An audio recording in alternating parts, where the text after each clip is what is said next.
दुसरा टाईप आहे hyphenated form. Okay, hyphenated form. आणि तिसरा आहे ओपन फॉर्म.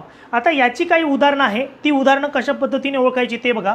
जर क्लोज फॉर्म आपण लक्षात घेतला तर या ठिकाणी टूथपेस्ट. ओके, काही शब्द असतात टूथपेस्ट, बेडरूम, रेनफॉल, न्यूजपेपर आणि सनरूफ. याच्यामध्ये कुठेही आपल्याला गॅप दिसत नाही, म्हणून याला आपण क्लोज फॉर्म म्हणतो. काय म्हणत असतो? Close form. जर दुसरा फॉर्म आपण बघितला हायफनेटेड फॉर्म, तर याच्या प्रत्येक याच्यामध्ये आपल्याला हायफनचं चिन्ह जे असतं, हायफन साईन, हे साईन वापरलेलं दिसतं.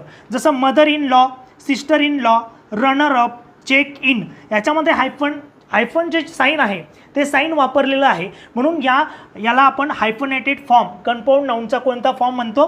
हायफनेटेड फॉर्म म्हणत असतो. पुढे जर पाहिलं ओपन फॉर्म. आता ओपन फॉर्ममध्ये काय असतं की दोन शब्दांमध्ये थोडासा स्पेस असतो. जसं दोन नाऊनमध्ये थोडासा स्पेस असतो. बस स्टॉप याच्यामध्ये स्पेस आहे. पोस्ट ऑफिस हे सुद्धा कंपाऊंड नाऊन आहे पण स्पेस आहे. फुल मून, क्रेडिट कार्ड आणि फायर इंजिन या सर्व शब्द जर बघितलं याच्यामध्ये स्पेस आहे आणि याला ओपन फॉर्म आपण म्हणतो. अशा पद्धतीने आपण समजून घेतलं की कंपाऊंड नाऊन म्हणजे संयुक्त